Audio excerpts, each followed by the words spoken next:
Okay बच्चे, तो अभी हम लोग एक उदाहरण जो आपके टेक्स्ट बुक का है, उदाहरण नंबर 1, ठीक है, उसको हम समझेंगे। यहाँ पे लिखा है कि किसी एक विस्तार में गेहूं के थोक मूल्य की जानकारी निम्नानुसार है। देखो बच्चे, यहाँ पे अलग अलग वर्ष का अलग अलग मूल्य दिया हुआ है, ठीक है। इस सूचना को वर्ष 2005 को आधार वर्ष लेकर, किसको आधार वर्ष लेने बच्चे? 2005 को। अगर क्वेश्चन में 2005 लिखा है तब तो उसी को हम आधार वर्ष ले लेंगे। अगर क्वेश्चन में लिखा हुआ ना होता बच्चे, सपोज मान लेते कि आपके क्वेश्चन में आधार वर्ष का उल्लेख ना हो, है ना, ऐसा लिखा नहीं कि 2005 को आधार वर्ष लेना है, फिर भी हम लोग क्या करेंगे? 2005 को आधार वर्ष लेंगे, वो मैंने बताया था, ठीक है। तो सबसे पहले दो चीज याद रखना है आपको, मेथड देखना है कि कौन सा पद्धति से हमको सूचकांक ज्ञात करना है, अचल आधार की विधि है या फिर परंपरित आधार की विधि है। अगर अचल है बच्चे तो उसमें आधार वर्ष फिक्स रहेगा, ठीक है। अगर परंपरित है तो उसमें आधार वर्ष क्या रहता है? बदलता रहता है, ठीक है। तो सबसे पहले हम लोग यहाँ पे देखेंगे 2005 को आधार वर्ष लेकर शेष वर्षों का सूचकांक ज्ञात करें, ठीक है। तो सबसे पहले सूचकांक ज्ञात करते हैं बच्चे, ठीक है। इस क्वेश्चन में देखो लिखा है कि 2005 को आधार वर्ष लेना है, तो इसका मतलब अचल आधार की विधि बन गया। अगर क्वेश्चन में नहीं बोला है फिर भी हम लोग क्या करेंगे? अगर ऐसा मेंशन है बच्चे 2005 को आधार वर्ष लेने, फिर उसी को ले सकते हैं। फिर हम 2006 उसको आधार वर्ष नहीं ले सकते, 2007 को आधार वर्ष नहीं लेंगे। चलो ठीक है, अभी सॉल्यूशन करते हैं। तो यहाँ पे सबसे पहले लिखेंगे सूचकांक का फार्मूला, ठीक है। तभी मैंने बताया कि जो सूचकांक होता है उसका formula P1 divide by P0 into क्या करेंगे? 100, ठीक है। ओके, तो पहले साल का सूचकांक कितना होगा बच्चे? तो पहले साल का सूचकांक 100 होगा। मैंने बताया था कि जो आधार वर्ष होता है उसका सूचकांक कितना होगा? 100, ठीक है। अब 2006 का, अब बताओ यहाँ पे क्या लिखेंगे? 1690 डिवाइड बाई 1650 गुने 100। ये कौन सी पद्धति से बनाना है? अचल आधार की विधि। कई बार तुम्हारे मन में होगा कि सर इसमें लिखा हुआ नहीं है अचल आधार की विधि, तो मैं एक चीज बता देता हूँ बच्चे कि अगर क्वेश्चन में लिखा है कि 2005 को आधार वर्ष लेना है तो इसका मतलब साफ है, बात क्लियर है कि आपको अचल आधार की विधि से ही बनाना है, ठीक है। तो यहाँ पे 1730 से डिवाइड में क्या करेंगे? 1650 गुने 100। उसी तरीके से 1750 से डिवाइड बाई 1650 गुने 100।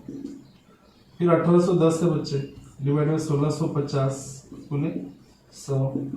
उसके बाद है 1850 भागे 1650 गुने 100।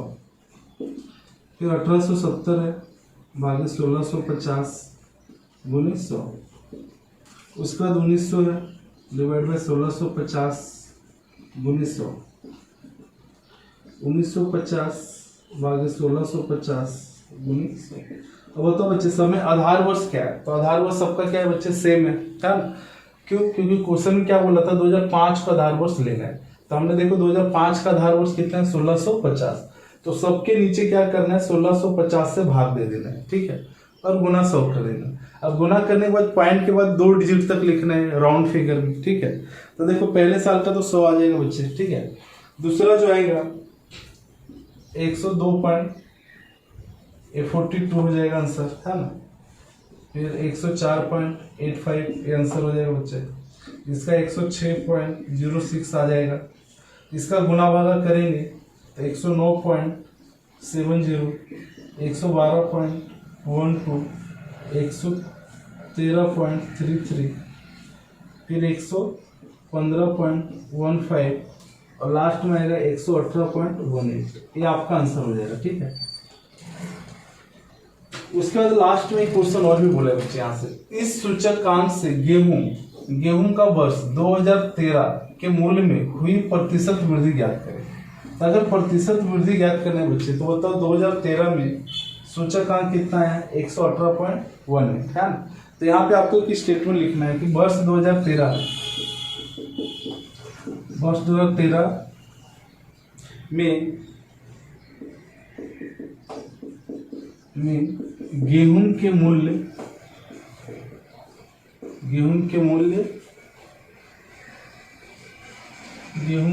में वर्ष 2005 के सापेक्ष में हुई प्रतिशत वृद्धि, ठीक है। अब प्रतिशत वृद्धि कैसे निकालते हैं बच्चे, तो 2013 का पूछा है, तो 2013 में कितना 118.18, यहाँ लिखेंगे 118.18 माइनस, कभी भी प्रतिशत वृद्धि या कमी पूछता है तो हम 100 क्या करेंगे, माइनस करेंगे, ठीक है। तो यहाँ पे हम 100 को क्या करेंगे, माइनस, ठीक है। तो ये आ जाएगा 18.18%। इसका मतलब हुआ बच्चे कि गेहूं के मूल्य में 2013 में गेहूं के मूल्य में 2005 की तुलना में कितना प्रतिशत की वृद्धि हुई, 18.18% रेट उसका बढ़ गया। आप यहाँ चेक कर सकते हैं कि 2005 में कितना 1650 और 2013 में कितना बच्चे 1950। तो कहने का मतलब यहाँ पे 300 रुपए की वृद्धि हुई। कितना वृद्धि हुआ है, 300, है ना। तो इसको इस तरीके से निकाल सकते हैं, 118.18 माइनस 100 यानी 18.18% का वृद्धि हुआ है। बस ये स्टेटमेंट आपको लिखना है अगर पूछा है तो, नहीं तो बस इतना करना है, आपका आंसर हो गया, ठीक है। तो मेरे हिसाब से आपको समझ में आ गया होगा कि अचल आधार की विधि कैसे पहचानेंगे। अगर क्वेश्चन में दिया है तब तो ठीक है, अगर नहीं दिया है तो वहां पे लिखा रहेगा बच्चे कि 2005 को आधार वर्ष लेकर, तो इसका मतलब वो अचल आधार की विधि से आपको सॉल्यूशन करना है। ओके बच्चे, यहाँ तक क्लियर है सबको, ओके।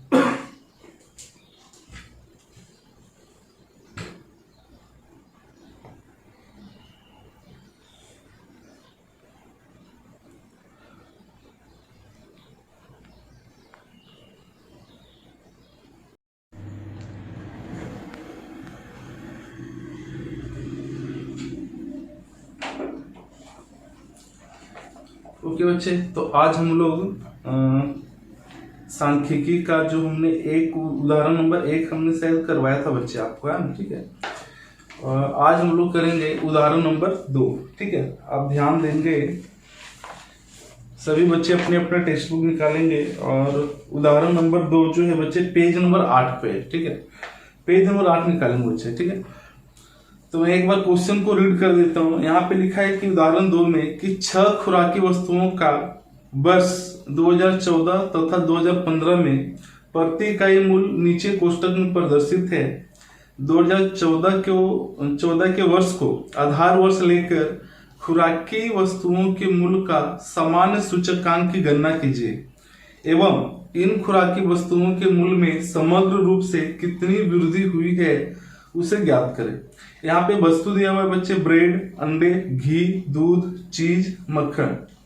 इकाई में लिखा है पैकेट है, दर्जन है, टीन है, लीटर है, किलोग्राम है ना। इकाई का मतलब क्या होता है बच्चे कि जिस वस्तु को हम जिस चीज में मेजर करते हैं, ठीक है, उसको हम इकाई बोलते हैं। जैसे ब्रेड आप किस में खरीदते हो, पैकेट में, है ना। अंडे किस में खरीदेंगे, तो दर्जन में। घी टीन में, दूध लीटर, चीज मक्खन किलोग्राम में, है ना। अब देखो वस्तु का प्रति इकाई मूल्य दिया हुआ है बच्चे, है ना। वस्तु का जो प्रति इकाई मूल्य है जिसमें 2014 भी दिया है, 2015 भी दिया है। तो जो 2014 है उसको हम आधार वर्ष मानेंगे और 2015 को हम क्या मानेंगे, चालू वर्ष, ठीक है।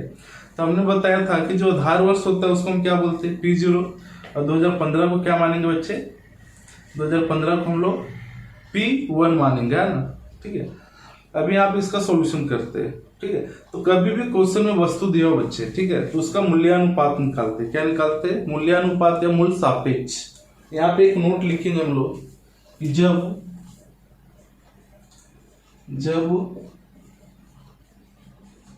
वस्तु की संख्या 2 या 2 से अधिक हो, 2 या 2 से अधिक हो तो मूल सापेक्ष ज्ञात करते। क्या ज्ञात करते बच्चे, मूल सापेक्ष।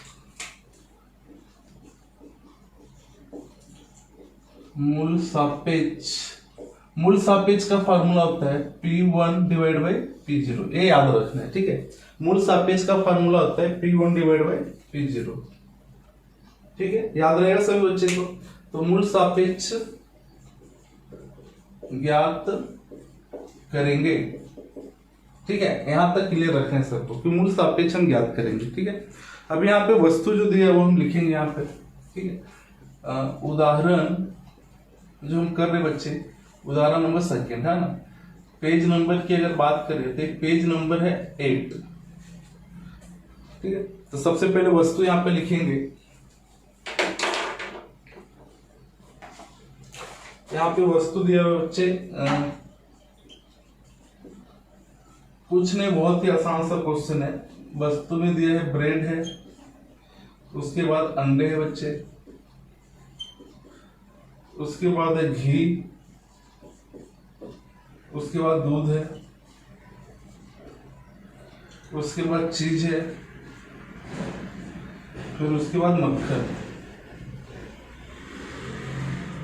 ठीक है, अभी यहाँ पे बताओ जो 2014 था बच्चे, ठीक है, वर्ष इकाई हमें लिखना नहीं है। ठीक है, कभी भी क्वेश्चन आता है बच्चे तो उसके अंदर इकाई लिखेंगे नहीं। ठीक है, लिखेंगे भी तो कोई दिक्कत नहीं है, लेकिन मैं यहाँ पे नहीं लिख रहा हूँ। ठीक है, अभी उसके बाजू में क्या था बच्चे क्वेश्चन में 2014 और 2015। तो जो 2014 है उसके मूल को हम क्या मानेंगे, P0। ठीक है, और 2015 है उसके मूल को हम क्या मान लेंगे, उसके मूल को P1 मानेंगे। अब बताओ बच्चे यहाँ पे कितना था, 25 था, 30 है, 375, 36, 440 और 265। ठीक है, उसके बाद यहाँ पे 28 है, 35 है, 380 है, फिर 40 है, 500 है, फिर 300 है। ठीक है, हमने क्या बताया था कि जब वस्तु की संख्या 2 या 2 से अधिक हो, यहाँ पे टोटल कितने वस्तु बचे, तो 1 2 3 4 5 6 वस्तु है। तो यहाँ पे सबसे पहले क्या निकालेंगे, मूल सापेक्ष। ठीक है, तो यहाँ पे हम लोग मूल सापेक्ष निकालेंगे। ठीक है, तो देखो मूल सापेक्ष कैसे निकालते हैं, तो मूल सापेक्ष का फार्मूला क्या है, तो मूल सापेक्ष का फार्मूला होता है बच्चे P1 डिवाइड बाय P0। ठीक है, तो आप यहाँ पे क्या करोगे, P1 कितना दिया है 28, P0 कितना है 25।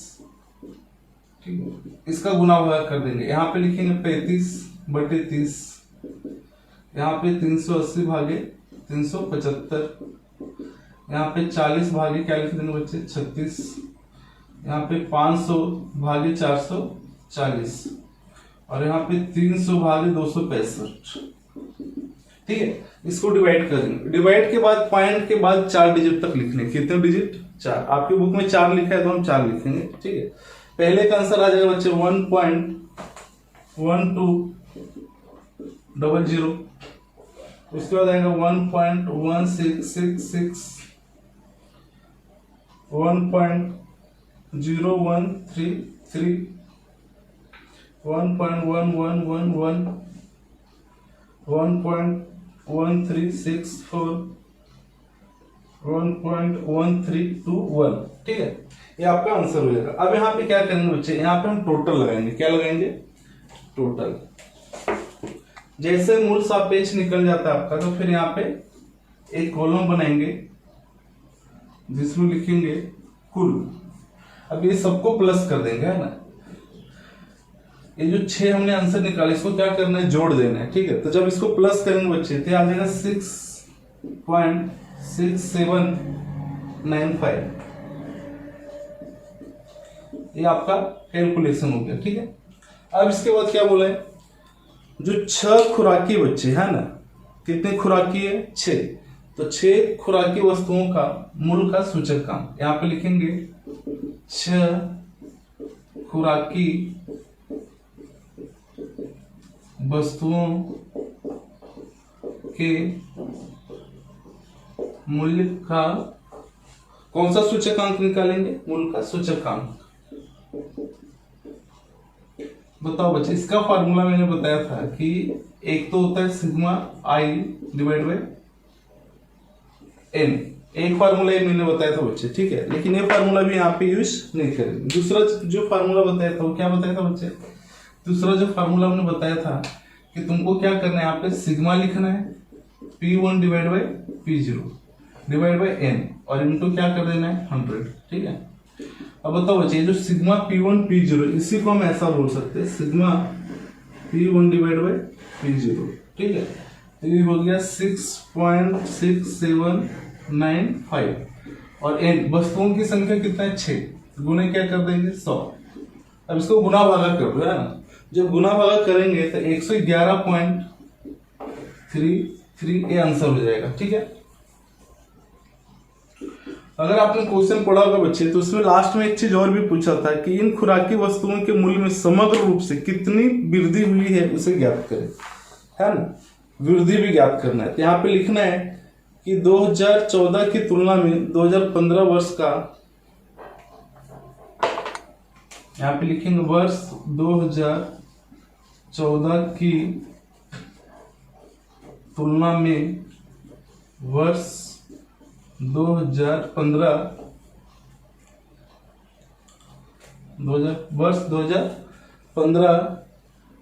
का खुराकी वस्तुओं के मूल्य में 15 में खुराकी वस्तुओं के मूल्य में समग्र रूप से, क्या लिखेंगे बच्चे, समग्र रूप से। अगर कभी भी क्वेश्चन में प्रतिशत वृद्धि या कमी पूछते हैं बच्चे तो हम क्या करते हैं, जो आंसर आता है उसमें से 100 को क्या करेंगे, माइनस कर देंगे, ठीक है। तो यहाँ पे हमारे पास जो आंसर है 111.33, इसमें से 100 क्या कर देना है, माइनस करना। तो जब 100 माइनस कर देंगे बच्चे तो आंसर कितना जाएगा, 11.33% की वृद्धि हुई है। इतना वृद्धि आएगा बच्चे, है ना, इतना परसेंट की क्या हुई है, यहाँ लिखेंगे वृद्धि, इतना परसेंट की वृद्धि होगी, ठीक है। तो इस तरीके से इस क्वेश्चन को करना था। ओके, आई होप सो ये समझ में आ गया होगा कि इस कभी भी वस्तु दिया हो बच्चे तो सबसे पहले उसका क्या निकालेंगे, मूल सापेक्ष। मूल सापेक्ष का फार्मूला क्या होता है, P1 डिवाइड बाई P0, ठीक है।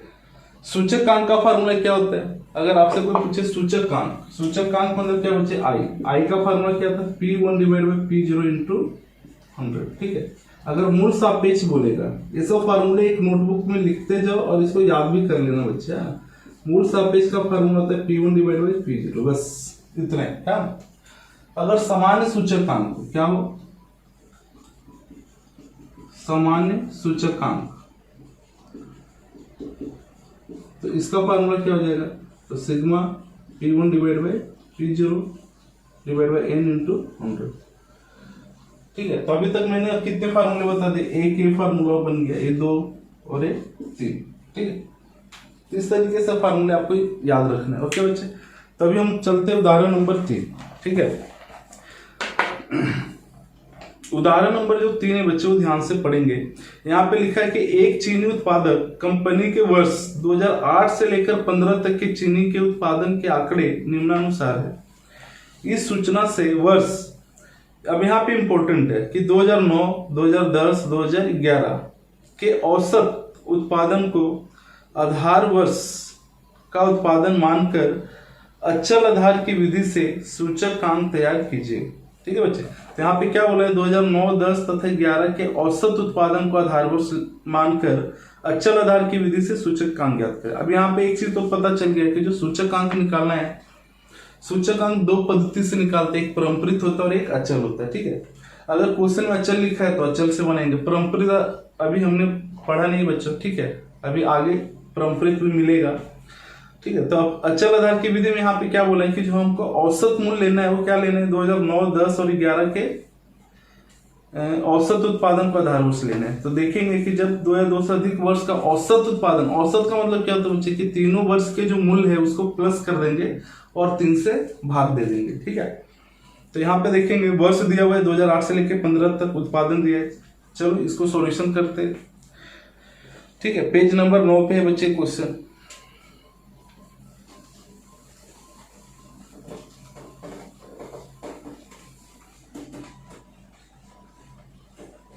ओके, तो यहाँ पे ध्यान देंगे, सबसे पहले हम लिखेंगे क्वेश्चन को, वर्ष, उदाहरण नंबर 3,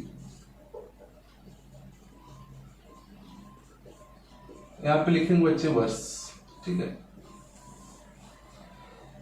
ये जब भी लिखो बच्चों तो एक एक लाइन गैप करके लिखना, थोड़ा डिस्टेंस रखना है ताकि कैलकुलेशन अच्छा दिखे। 2009, 2010, 2011, 2012, 2013, 2014, 2015, ठीक है। यहाँ पे बोला उत्पादन, ठीक है। उत्पादन जो दिया है बच्चे वो 1000 टन में है, तो आप ब्रैकेट में ऐसा लिख देंगे 1000 टन, ठीक है। अभी यहाँ पे लिखा है 186, यहाँ पे लिखा है 196, यहाँ लिखा है 202, यहाँ लिखा है 214, यहाँ लिखा है 220, यहाँ लिखा है 216, यहाँ लिखा है 226 और यहाँ लिखा है 230। ठीक है, अभी इसमें क्या बोला है कि अचल आधार की विधि से सूचकांक ज्ञात करना है। ठीक है, तो सबसे पहले क्या करना है बच्चे, यहाँ पे विधि लिख देंगे अचल आधार की विधि, अचल आधार की विधि। बताओ सूचकांक का फार्मूला हमने बताया था, तो आई बराबर क्या बताया था बच्चे, तो P1 divide by P0 into 100। ठीक, सूचकांक निकालना है। अब यहाँ पे क्वेश्चन में क्या बोला है कि आधार वर्ष किसको लेंगे। ठीक है, पहले हम लोग क्या करते थे कि क्वेश्चन में अगर कुछ नहीं दिया है तो आधार वर्ष इसको लेते थे 2008 को। ठीक है, अगर क्वेश्चन में लिखा हो कि 2008 को आधार वर्ष लेना है तो उसी को लेंगे, 2009 को बोला है क्वेश्चन में तो इसको लेंगे। लेकिन यहाँ पे कुछ बोला है क्या बच्चे ने, यहाँ पे क्या बोला है कि वर्ष 2009, 10 और 11 का औसत उत्पादन लेना है। क्या लेना है, यहाँ पे बोला है वर्ष 2009, 2010 और 2011 का औसत उत्पादन लेना है बच्चे। क्या लेना है, औसत उत्पादन। तो बताओ औसत उत्पादन का मतलब क्या हो गया बच्चे, तो औसत उत्पादन का मतलब हो गया कि 2009 में बताओ हमारा उत्पादन कितना था, 2009 में था 196, 2010 में 202 है और 2011 में 214। ये तीनों को क्या करेंगे बच्चे, प्लस करेंगे। औसत जब भी निकालना है तो हम तीनों को क्या करेंगे, जोड़ेंगे। ठीक है, तो यहाँ पे लिखेंगे 196 प्लस 202 प्लस 214 डिवाइड बाई 3।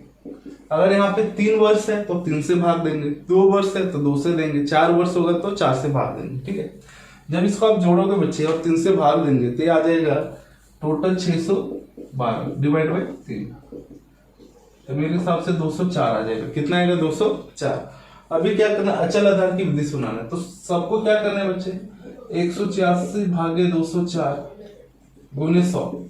ठीक है, 196 भागे 204 गुने 100, सबको 202 भागे 204 गुने 100, 214 भागे 204 गुने 100, 220 भागे 204 गुने 100, 216 भागे 204 गुने 100, फिर 226 भागे 204 गुने 100, फिर उसी तरीके से 230 भागे 204 गुने 100। ठीक है, अब इसको क्या करना है, गुना कर लेना है। फिर पॉइंट के बाद कितने डिजिट, 2 डिजिट है। अब मूल सापेक्ष निकालेंगे बच्चे तो पॉइंट के बाद 4 डिजिट तक लिखना है। ठीक है, ओके, अब इसके आंसर लिख लेंगे बच्चे। आंसर दिया हुआ है ऑलरेडी यहाँ पे, है ना। इसका आंसर दिया है 91.18। आपके पास कैलसी है, कैलसी में गुना भागा कर लेने बच्चे। 96.08 दिया हुआ है, 99.02 है। ठीक है, फिर 104.90 है, फिर 107.84, ये आपका आंसर आ जाएगा। ठीक है, फिर 105 आ जाएगा 0.88, ये आंसर आएगा 110.78, बच्चे 112.75। ठीक है, ये आपका आंसर हो गया। तो आप इसको लिख लेंगे बच्चे। तो यहाँ पे एक नया चीज क्या सीखा बच्चे कि अगर क्वेश्चन में क्या दिया हो, औसत उत्पादन, क्या दिया हो, औसत। अगर औसत होगा तो पहले चेक करना है कितने वर्ष का बोला है, तो 2009, 10, 11, यहाँ से 2009, 10, 11 ये तीनों की रकम को क्या करेंगे, जोड़ के 3 से भाग दे देंगे। ठीक है, जो यहाँ पे आंसर आएगा बच्चे, ठीक है, इसी को हम क्या करेंगे, सबके नीचे भाग दे देंगे। ठीक है, क्यों डिवाइड करेंगे, क्योंकि क्वेश्चन में क्या बोला है, अचल आधार, और हमने पढ़ा था कि जो अचल आधार की विधि होता है उसका आधार वर्ष क्या होता है, फिक्स होता है। ठीक है, मतलब समान होगा, तो इसीलिए 204 से क्या करेंगे, हम लोग भाग दे देंगे। ओके, यहाँ तक क्लियर हो गया बच्चे। अभी चलते हैं नेक्स्ट उदाहरण की ओर, उदाहरण नंबर 4। ठीक है, अभी यहाँ पे लिखा है परम्परित आधार की विधि। कौन सी विधि अब पढ़ेंगे बच्चे, परम्परित आधार की विधि। ठीक है, तो जो परम्परित आधार की विधि उसको समझेंगे कि उसके अंदर क्या करते हैं।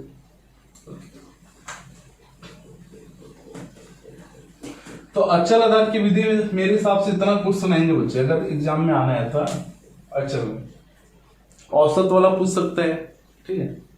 अभी जो हमारा नेक्स्ट टॉपिक है वो परंपरित आधार की विधि। ये हमने बताया था आपको परंपरित आधार की विधि क्या होता है। परंपरित आधार की विधि,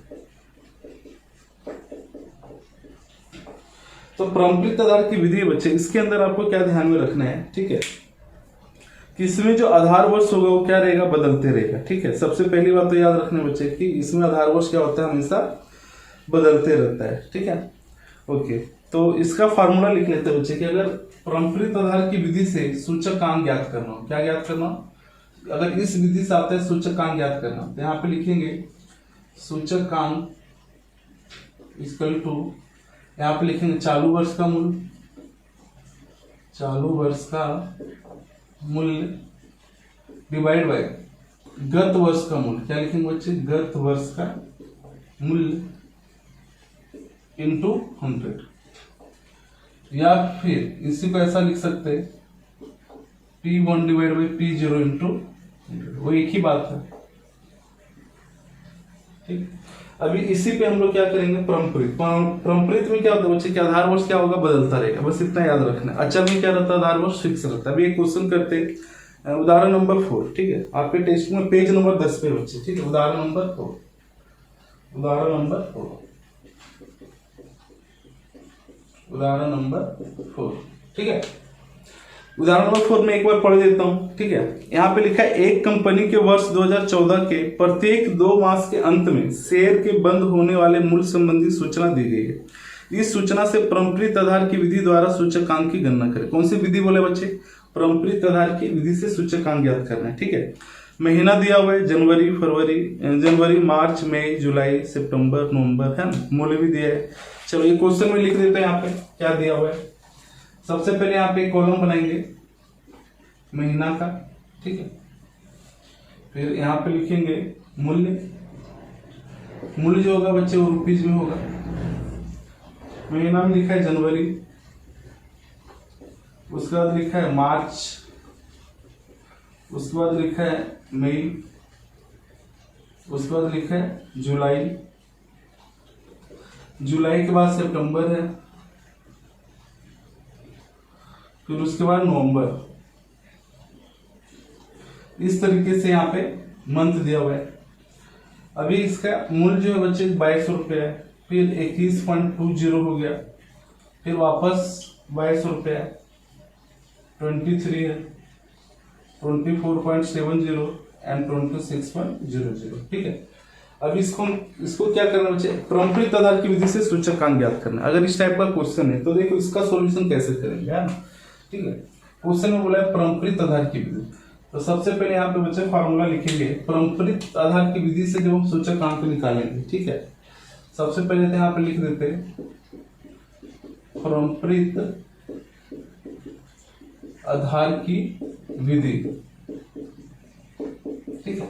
इसका फार्मूला क्या है, चालू वर्ष का मूल्य डिवाइड बाय गत वर्ष का मूल्य इंटू 100, ठीक है। तो यहाँ पे जो सूचकांक निकालेंगे P1 divide by P0 into क्या कर देंगे 100, ठीक। फार्मूला ऐसा लिखना है तो लिख सकते हैं, ऐसा कोई दिक्कत नहीं, ठीक। पहले साल का क्या रहेगा बच्चे, पहले साल का सूचकांक हमेशा कितना रहता है, 100 रहता है, याद रखना, ठीक है। फर्स्ट ईयर का सूचकांक कितना लिखेंगे, 100 लिखेंगे, ठीक है। उसके बाद मार्च, अब मार्च में क्या है, अब यहाँ पे ध्यान देना 21.20। फार्मूले में क्या बोला, गत वर्ष, गत का मतलब क्या होता है, पिछले वर्ष। तो पिछले वर्ष में कितना है बच्चे मूल्य 22, यहाँ पे 22 लिखेंगे गुना 100, ठीक है। अब यहाँ पे 22 है, बताओ अब इसके पिछले वर्ष कौन सा होगा, ये पिछले वर्ष होगा, है ना, या मंथ होगा, तो 21.20। अगर 23 लिखा बच्चे तो इसको डिवाइड करेंगे 22 से इंटू 100, क्योंकि इसमें क्या करना है, जो आधार वर्ष होता है वो बदलेंगे, ठीक है।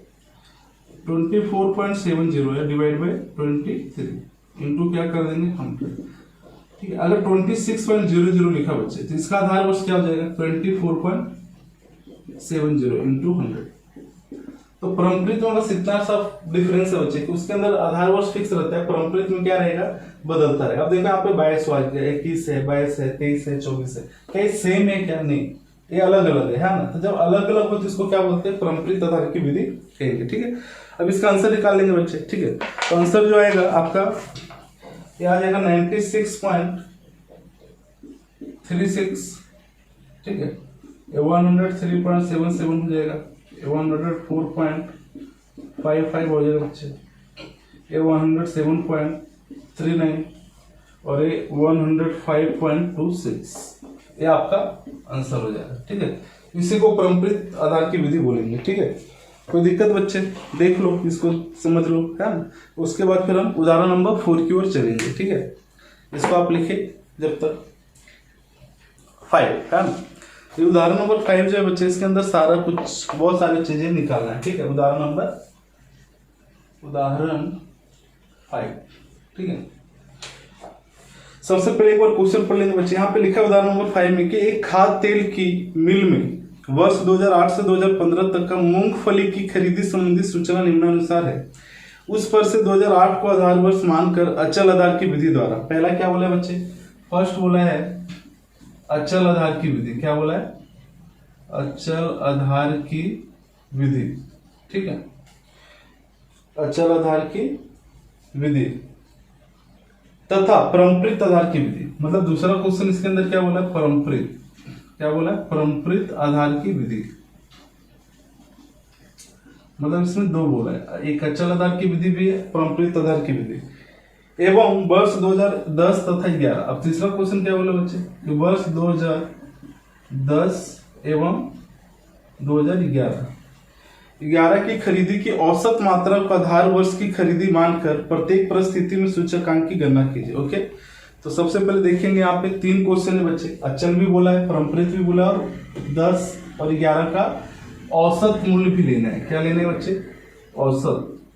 तो मतलब ये तीनों क्वेश्चन इसके अंदर आ गया, ठीक है।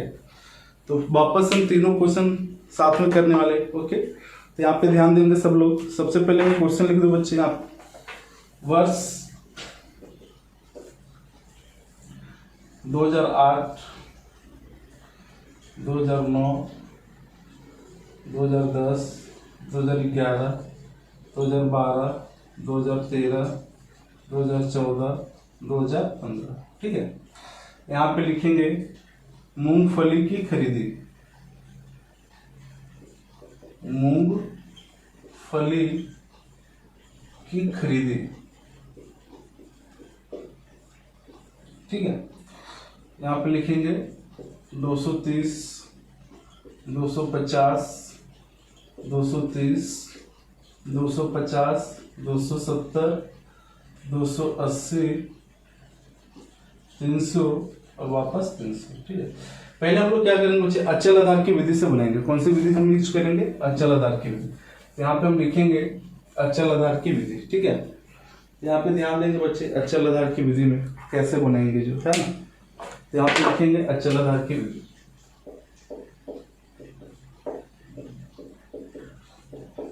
अचल आधार की विधि। सबसे पहले क्या करेंगे, यहाँ पे सूचकांक का फार्मूला लिखेंगे P1 divide by P0 into 100। बताओ बच्चे आधार वर्ष किसको लेना है, तो क्वेश्चन में लिखा है कि आधार वर्ष लेना है 2008 को, ठीक है। इसको आधार वर्ष लेंगे तो पहले साल का हमने बताया था 100 होगा, है ना। अब यहाँ पे लिखेंगे 250 भागे 230 गुने 100, ठीक है। वापस 230 लेंगे बच्चे, फिर आधार वर्ष किसको लेंगे, 230 को गुने 100, फिर 250 लेंगे आधार वर्ष। सबको 230 से क्या करना है, भाग दे देना है, ठीक है। 230 से क्या करेंगे बच्चे, भाग दे देंगे 230 से, ठीक है। 230 से भाग दे देंगे, इसको भी 230 से भाग दे देंगे, ठीक है। जो आंसर आएगा बच्चे यहाँ पे लिख देंगे, ठीक है। कोई दिक्कत, आप इसको देख लीजिए। तो इसका आंसर मैं लिख देता हूँ बच्चे, ठीक है। यहाँ पे इसका आंसर आ जाएगा 108.70, ये 100 आ जाएगा बच्चे, है ना।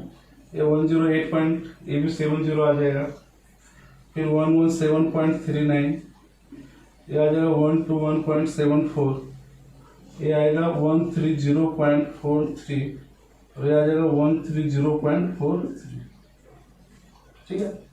ये आपका आंसर हो गया। ये कौन सी विधि हो गया बच्चे? अचल आधार की विधि है ना। अब इसी में हम क्या बनेंगे? परम्परित आधार की विधि। देखो अब इसी क्वेश्चन को हम परम्परित में बनाने वाले हैं। परम्परित आधार की विधि,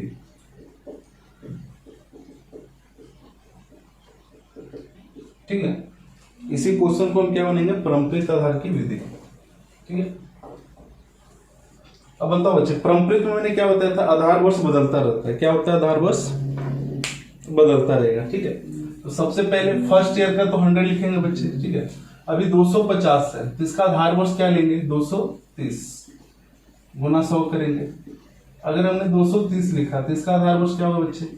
250 गुने 100, है ना। परम्परित में आधार वर्ष को बदल देना है। 250 है, इसका आधार वर्ष क्या लेंगे बच्चे? 230 गुने 100। अगर हमने 270 लिखा तो इसका आधार वर्ष क्या लेंगे? तो सर 250 लेंगे गुने 100, है ना। फिर 280 लिखा, इसका आधार वर्ष क्या ले लेंगे बच्चे? 270 गुने 100 कर देंगे। अगर हमने 300 लिखा है बच्चे तो इसका आधार वर्ष क्या लेंगे? तो 280 गुने 100 करेंगे। अगर हमने 300 लिया है बच्चे तो इसका आधार वर्ष क्या हो जाएगा? 300 गुने 100, ठीक है। अभी इसी का सॉल्यूशन कर देना बच्चे, है ना, ठीक है। गुना भागा करने पे जो आंसर आएगा मैं बता देता हूँ।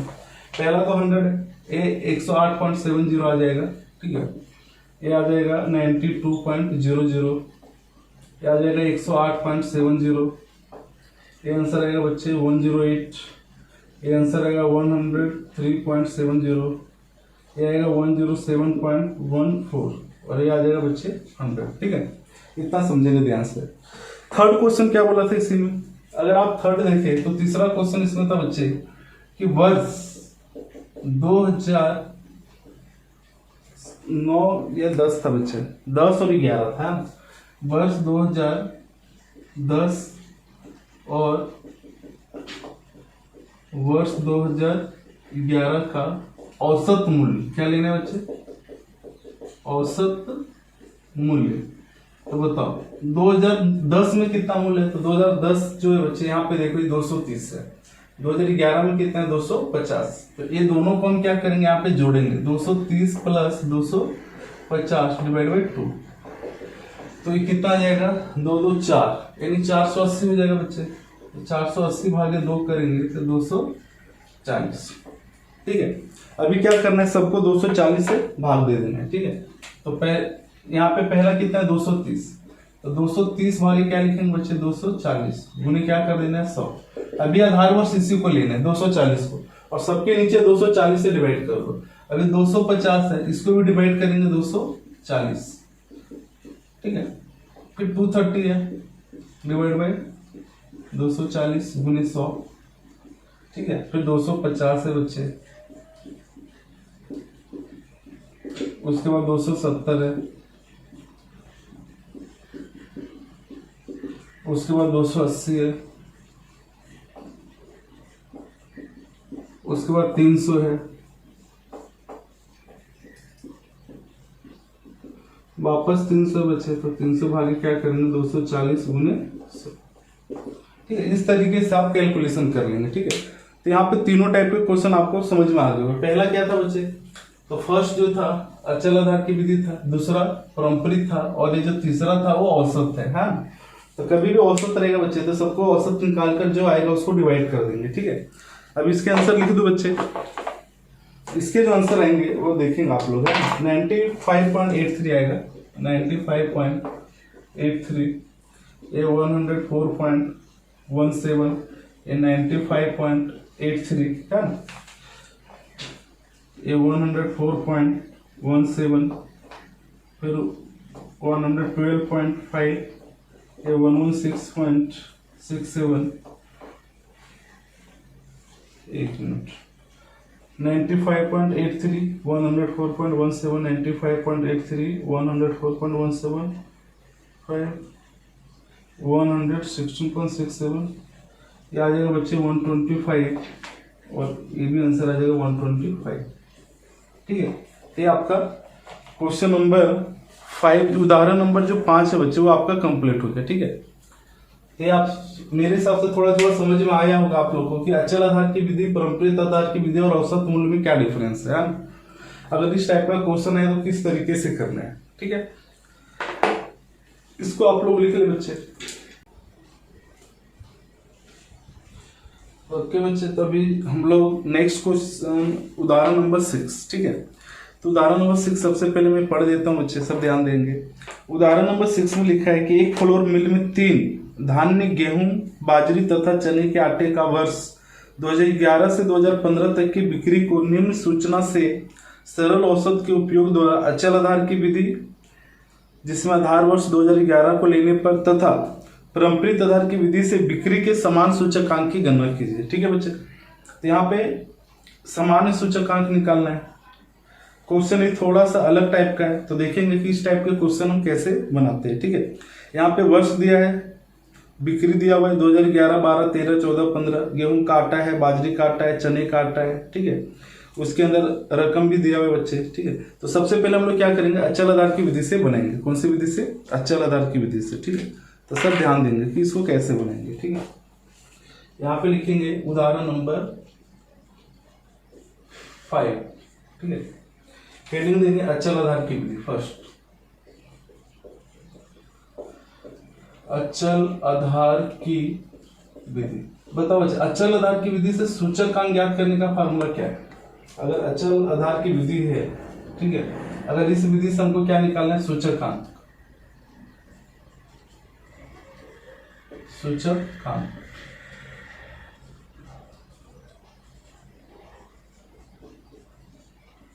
इसका फार्मूला हो जाएगा चालू वर्ष का मूल्य, चालू वर्ष का मूल्य, और यहां लिखेंगे आधार वर्ष का मूल्य। जिसको भी आधार वर्ष मानेंगे उसका मूल्य लिखेंगे बच्चे। ठीक है, आधार वर्ष का मूल्य इंटू 100। ठीक है, तो सबसे पहले कॉलम बना लेते हैं। यहाँ पे लिखेंगे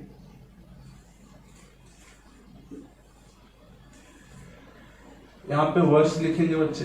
ठीक है, इस तरह, और यहाँ पे लिखेंगे जो तुम्हारे पास जिस चीज का आटा है ना। ठीक है, तो सबसे पहले जैसे गेहूं का आटा है बच्चे, तो यहाँ पे लिखेंगे गेहूं। दूसरा है बाजरी का आटा है बच्चे, यहाँ लिखेंगे बाजरी। और तीसरा है चने का आटा। ठीक है, यहाँ पे लिख देंगे चने का आटा। अभी वर्ष जो दिया यहाँ पे लिखेंगे 2011। ठीक है, उसके बाद 2012। अब यहाँ पे थोड़ा सा जगह रखेंगे बच्चे। ठीक है, 2012, 2013, फिर 2014, फिर यहाँ पे 2015। इस तरीके से बॉक्स बना देंगे। ठीक है, सबसे पहले देखेंगे कि जो गेहूं में 2011 में उसकी इस टाइप के क्वेश्चन को क्या करना है, एक साथ नहीं बनाएंगे। पहले गेहूं का बनाएंगे बच्चे, फिर बाजरी का, फिर चने का, फिर तीनों का साथ में निकालेंगे। ठीक है, तो सबसे पहले गेहूं का देख लेते हैं। गेहूं की रकम जो दिया बच्चे, वो पहला कितना दिया है? 40 दिया है। यहाँ पे 40 है, 46 है हम, और इसको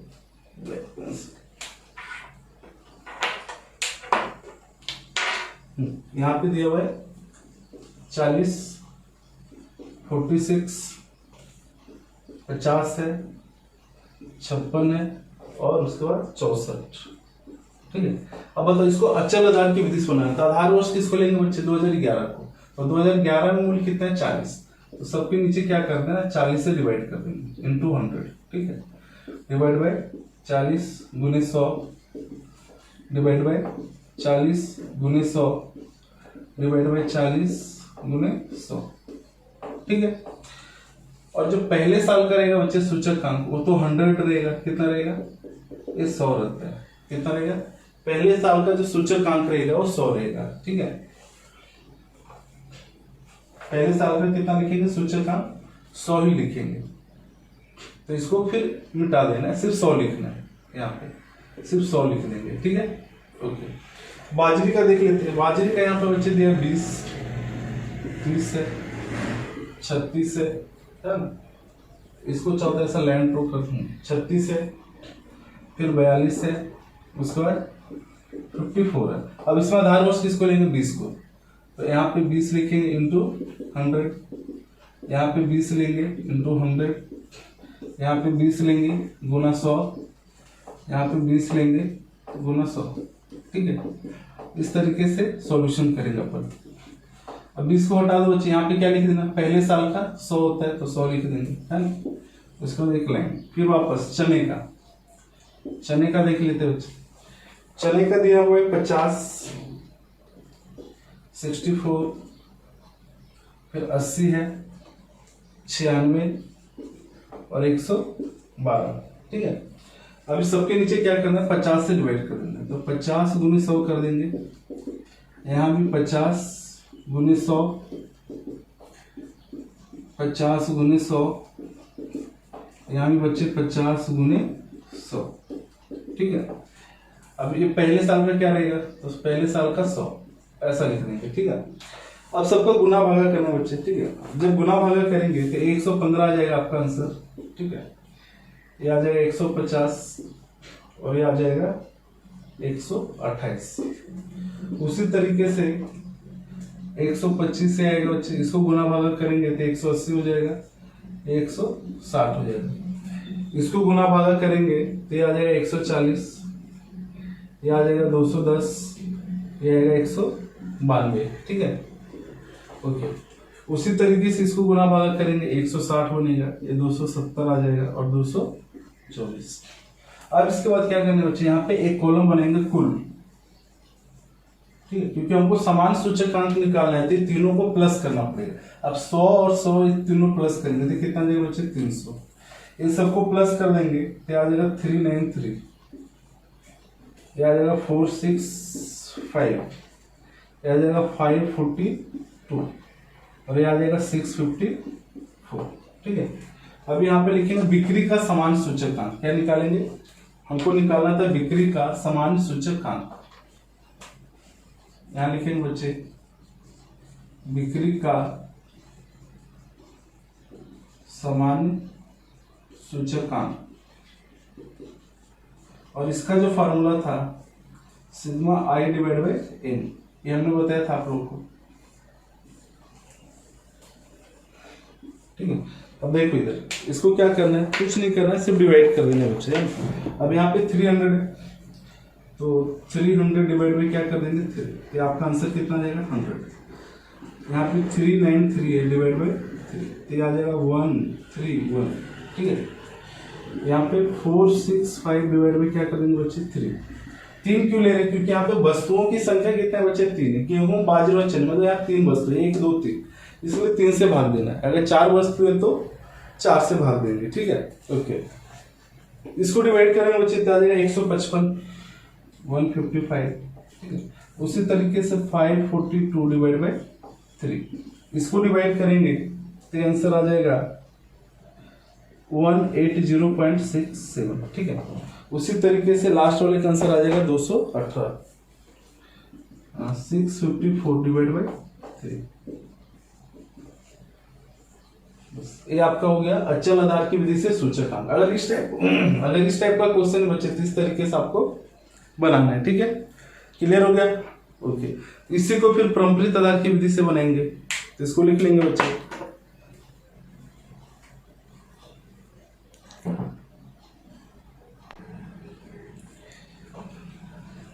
ओके बच्चे, तो उदाहरण 5 को ही हम लोग क्या करेंगे, अब दूसरे पद्धति से बनाएंगे, ठीक है। तो पहला हमने क्या सीखा, अचल आधार की विधि। अब जो बनाएंगे बच्चों क्या बनाएंगे, परंपरित आधार की विधि, है। तो इस विधि से अगर सूचकांक ज्ञात करना है तो इसका फॉर्मूला क्या है, चालू वर्ष का मूल डिवाइड बाई गत वर्ष का मूल। कौन सा वर्ष का लेते हैं बच्चे, गत वर्ष का। मैंने बताया था कि अगर परंपरित आधार की विधि है तो उसके अंदर जो आधार वर्ष होता है बच्चों क्या रहता है, बदलता रहता है, ठीक है। तो यहाँ पे देखिए सबसे पहले गेहूं का, सबसे पहले किसका निकालेंगे, गेहूं का। तो बताओ बच्चे यहाँ पे आधार वर्ष क्या लेंगे, तो यहाँ पे आधार वर्ष हम लोग ले लेंगे 46 भागे 40, ठीक है, गुने क्या कर देंगे 100। यहाँ पे ले लेंगे 46 गुने 100, यहाँ पे ले लेंगे 50, ठीक है, और यहाँ पे क्या ले लेंगे 56 गुने क्या कर देंगे 100। उसी तरीके से यहाँ पे 30 के नीचे 20 आ जाएगा बच्चे, इसके नीचे 30 लिख देंगे, इसके नीचे 36 आ जाएगा और इसके नीचे क्या आ जाएगा 42, है ना। और सबको क्या करेंगे गुना 100, यहाँ पे गुना 100, ठीक है।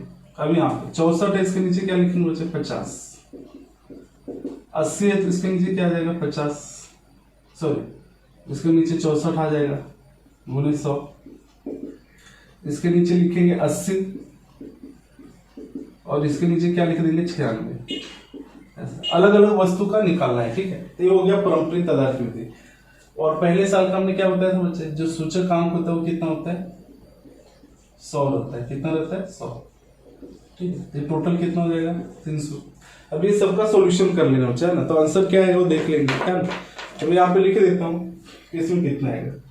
अगर निकालेंगे बच्चे तो इसका आ जाएगा 115, 150 और ये आ जाएगा 128, यानी टोटल हो जाएगा 393, ठीक है।